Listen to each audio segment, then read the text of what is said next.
I want to thank also the Monetary Authority of Singapore for the invitation. It is a great honor to join policymakers and entrepreneurs from around the world. 2020 has been an extremely difficult year. The pandemic has caused immense suffering. Too much of the economic toll has been borne by the most vulnerable people in wealthier and in poorer countries alike. But there are some bright spots: heroic nurses and doctors saving lives, essential workers keeping the lights on, water running, stores shelved full. And there are many others who kept businesses going, like the people of the technology industry. You have profoundly changed our way of working, interacting, and living our daily lives. You have brought the digital future to our fingertips and to our doorsteps. So let me capture a vision of that future and the 4 cornerstones needed to build it.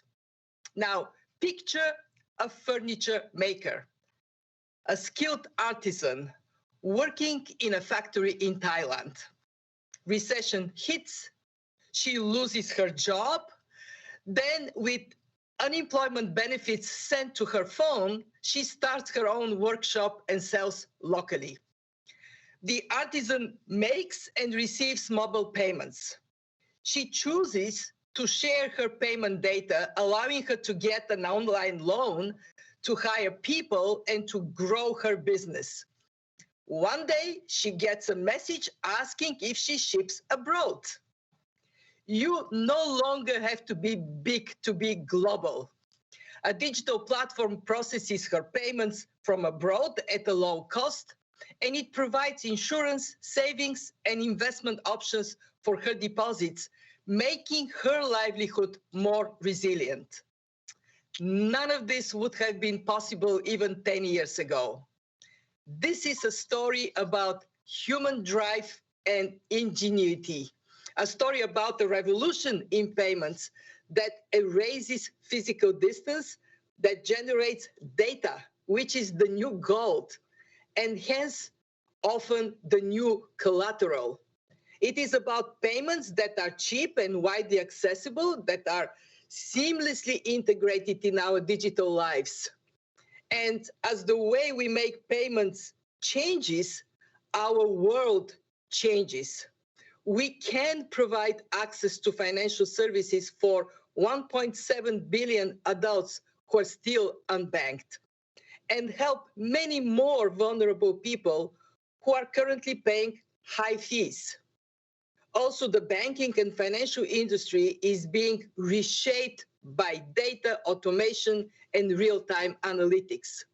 And finally, payment innovations can change the international monetary system, the ways in which we transact across borders, access foreign assets, exchange currencies, and price goods. And digital payments are not just for the tech savvy. They have huge implications for the whole world. So we must tread courageously and carefully. We must ensure that payments evolve to meet user needs while remaining safe and resilient. And that's at the micro level. At the macro level, we need to foster a financial sector and international monetary system that are efficient and trusted, equitable and inclusive, and still dynamic. The artisan's digital future will rest on 4 cornerstones: private sector innovation, public sector involvement, regulatory and legal frameworks, and international cooperation. So let's look at each of these 4 pillars. Private sector innovation has served many people well. Think of the bank accounts in which we save, the cards we use to pay, or the mobile money of our artisan. Many people still use cash, but the numbers can decrease rapidly. Take Sweden, where only 10% of the adult population still uses cash, down from 40% a decade ago. In the same period, mobile money accounts in Kenya increased exponentially from 12 million to 61 million, more than the country's population. The private sector is best able to gauge the needs of people and businesses, provide the diversity of products and services they want, and take the risks necessary for innovation. But we must ensure these risks do not translate into risks to end users of the financial system. And we must avoid other pitfalls, such as monopoly power or underserving vulnerable people. And for that, to avoid these risks, we need the other three cornerstones. Next one, public sector involvement to provide verifiable digital ID, communications infrastructure, central bank money, and other necessities. It is digital ID that allows our artisan to enroll in new financial services. It is one precondition to financial inclusion. The other, internet access. Our story only works if the artisan is online. And nearly half of the world's people are not, including 75% of the population in sub-Saharan Africa. The picture is reversed in North America, where around 75% are connected. The IMF strongly encourages investment in infrastructure now as part of the post-COVID recovery effort. A synchronized public investment push is best. If countries act together, they can achieve 2/3 more at the same cost than if each country acts alone. And they can draw in critical private investment as well. And of course, central bank money, traditionally notes, coins, reserves, remains essential. The ability of our Thai artisan to convert the digital money she receives into local currency on demand is a key metric of stability. Central currency also helps her accept payments in mobile money issued by different providers, just like a common language. Central bank money allows one provider to pay another. With this foundation, each fintech company can offer and evolve its own services. Interoperability gives wings to innovation and diversity in payments. How could central bank money evolve in the digital age? As new payment providers emerge, will they too have access to central bank money? Will a digital version of notes and coins be introduced? Many countries are considering just that possibility. While the form of central bank money may change, its function should not.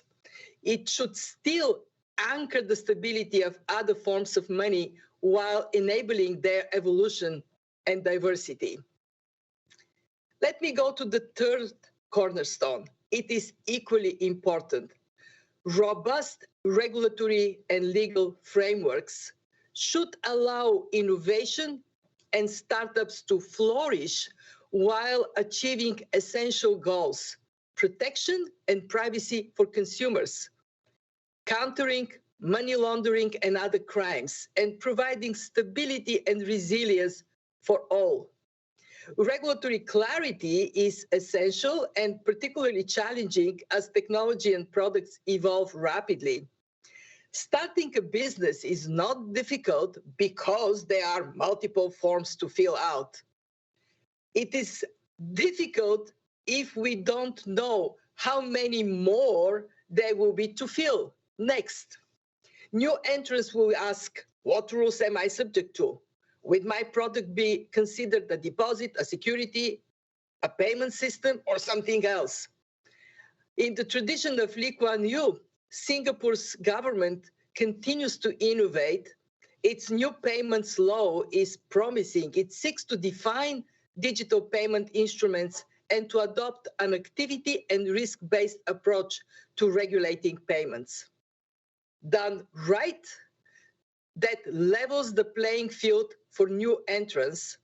Same activity, same risks, same rules.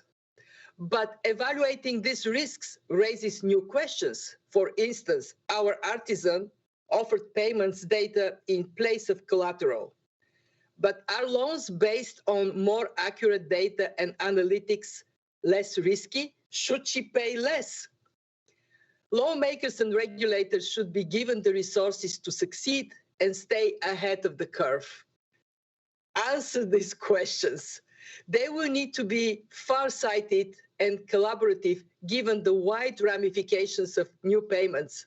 Central banks and finance ministries working with antitrust agencies, privacy groups, data protection agencies, law enforcement, civil society, and consumer advocates, just to name a few. And just as money crosses borders, so too must our regulatory efforts.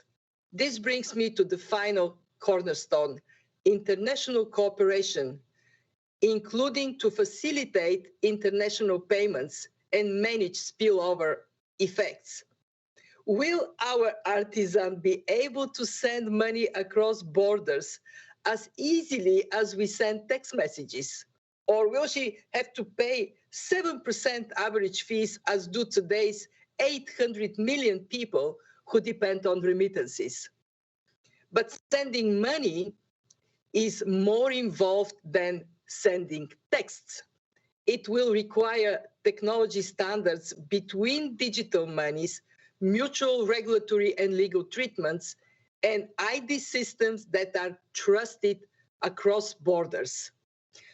The Financial Stability Board, with our support, recently offered a roadmap to enhance cross-border payments. But much work lies ahead to implement it. Cooperation is also key to address spillovers. As digital money becomes more widespread, effects will ripple around the world. These include domestic currencies being swapped for more enticing foreign currencies, reduced monetary policy effectiveness, and circumvention of capital account restrictions. Spillovers can be even more far-reaching. Under some conditions, new digital money can affect the international monetary system. The nations of the world created the IMF to help them guide the international monetary system and make it an engine of growth for everyone. At a time when the risks of further divergence between rich and poor has increased, we recognize that responsibility has never been greater. Today, we stand ready to help foster a more resilient monetary system, one that is more inclusive, smarter, and greener. Nobel Peace Laureate and former Liberian President Ellen Johnson Sirleaf once said, "If your dreams do not scare you, they're not big enough." Global companies, startup entrepreneurs, and our artisans are dreaming big. We need to make the payments revolution work for all. Thank you.